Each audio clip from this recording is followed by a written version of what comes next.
Hi guys, welcome back to my channel. So today's video is going to be all about my shopping rules and the things that I no longer allow myself to buy. I thought this might be kind of fun to do, so I have basically a list on my phone. I'll get it up here, and it's just literally called luxury items I'm never buying again, unless I become a billionaire and money doesn't matter anymore. That's my caveat. So if I no longer have to worry about money, then I'm probably going to be buying all these things, but otherwise I am not really allowing myself to buy them. And then just shopping lessons that I've learned from the past, mostly relating to kind of more expensive things, kind of handbags, but a few just general things which I know I shouldn't be buying. So I thought it might be kind of fun to share my list with you. I have 8 things on my list, and I kind of revert back to this list just whenever I feel like I'm weakening or something comes along which I really want but I know I shouldn't get. I refer back to this list and I try and talk myself out of it. So I'm gonna go ahead and get started. This is just meant to be a bit of fun, but yeah, I hope you guys enjoy. First up on my list is heavy totes without shoulder straps, or for that matter heavy bags in general.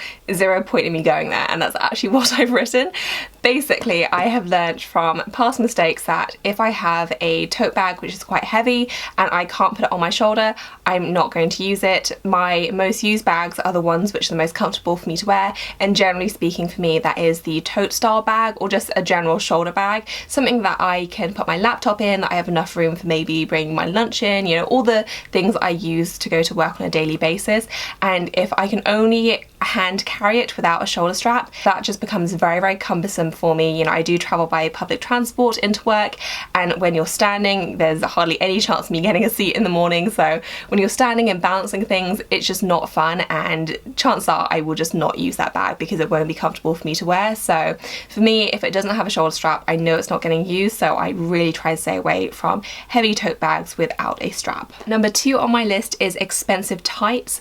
So once upon a time, this was a few years ago, there were this pair of tights and they were polka dot tights. So they were kind of the sheer black type, and they just had little black polka dots on them, and they were by some French lingerie brand. I forget what the name was, and they were very fancy and they were very, very expensive. I think they were about £25. This was a few years ago as well, for one pair of tights, which for a pair of tights, that's a lot of money, but I was convinced to buy them because I was an avid reader of Vogue at the time, and that was probably one of the few things I could actually afford from Vogue at the time, and I just thought they were so chic. They featured them in a lot of their photo shoots and I just loved them. They looked amazing, and so I found some in Selfridges and I splurged and I bought myself this £25 pair of tights, and they were very, very fine and delicate.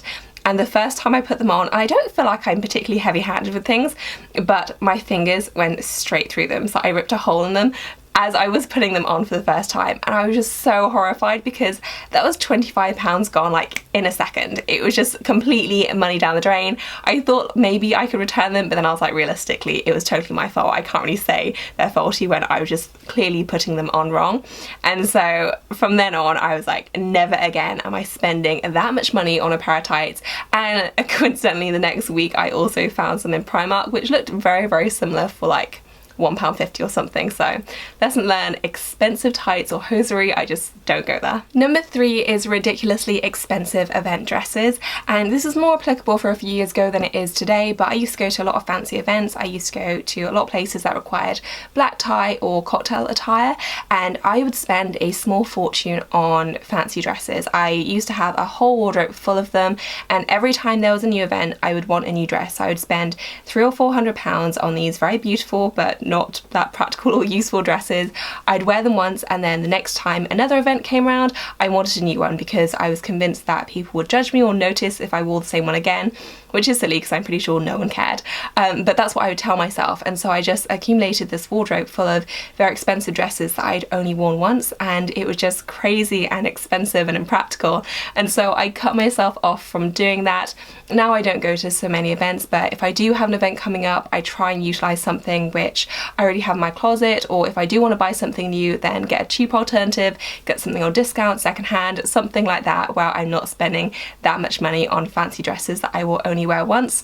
I do think I'm a lot better at buying things and considering cost per wear now, but that is definitely a lesson I had to learn. Number 4 is limited edition lines, just because I wrote that here, and in brackets I don't need any more SLGs. So I am a sucker for limited edition. If I know it's not going to be available for long, I just want the item. Regardless of whether I would want it any other time, I'm definitely someone that gets sucked in by things like that, and so I really have to resist when it comes to limited edition lines, and especially when it comes to SLGs. I'm not really that much of an SLG girl, if I'm being honest with you, and I always get these questions. Sorry, SLG means small leather goods, so kind of purses and wallets. I'm quite happy if I just have one or two, maybe a bigger one or a smaller one. I have way too many now, and a few of them I did get because they are limited edition colours or lines, and that's definitely something I try and remind myself of. Just because something's limited, it doesn't mean that I have to buy it. Louis Vuitton are particularly bad for this because they are always releasing new limited edition lines, so it takes a lot of discipline not to want absolutely everything, but I try and cut myself off now, and I'm trying not to buy SLGs because heaven knows I do not need any more. Number 5 is shoes that I can't walk in straight off the bat.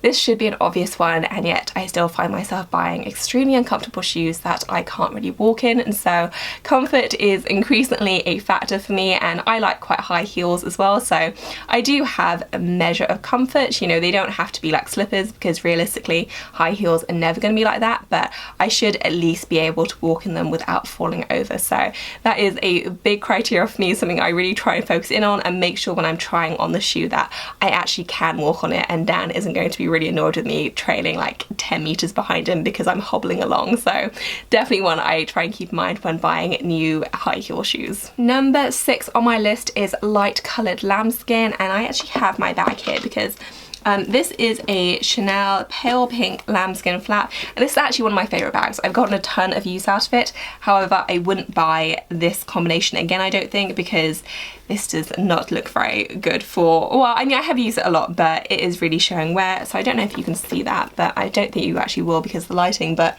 there is a lot of wear on this back pocket. I don't think this is colour transfer, I think it's just wearing the leather and the colour, but I really do have to baby this. It's slightly better because I did get this pre-loved, so I didn't get it from the boutique, so it wasn't as expensive as a normal Chanel flap would be, but even so, these aren't cheap bags by any means, and it's definitely something I stay away from. You know, I love the colour pink, most of you will know that, and so whenever Chanel release something in a pale pink colour, I'm always like, oh my goodness, that's such a beautiful bag, and I have to kind of step back and remind myself that I don't want this times 10 in terms of worry and concern, so I try and stay away from like a lambskin. That goes for SLGs as well.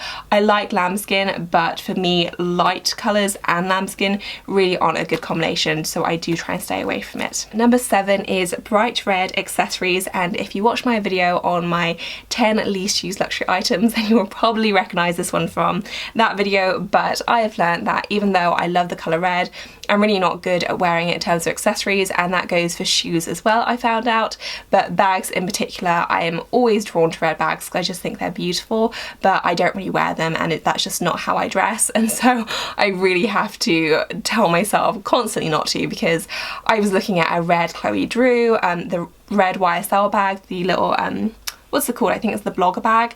So cute and red. Like, I just really like red bags, but I just don't wear them. So that's something that I really have to remind myself all the time, because otherwise I would make that mistake over and over. So that definitely needs a place on this list. And my final one is anything expensive I want just because I've seen and fallen in love with it on a blogger.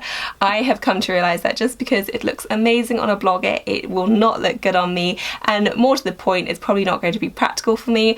I would love to have a glamorous life of a blogger, but unfortunately I just go to work every day and it's just not that exciting, and that's something that I really have to remind myself, especially when I'm looking at things on Instagram and all these super chic bloggers look so good with their Gucci bags and all that kind of stuff, but I have to remind myself that unfortunately that's not my lifestyle and it's not going to be practical for me, probably not going to get a lot of use, and I should just focus on what works for me instead of what looks good on Instagram. So that's it for this video, guys. I hope that you enjoyed it. Let me know if you have one of these lists and what's on yours. I would be very curious to hear if any of you have shopping rules that you impose on yourself as well. If you enjoyed the video, please do give it a thumbs up, and as always, thank you so much for watching. I will see you in my next one. Bye, guys.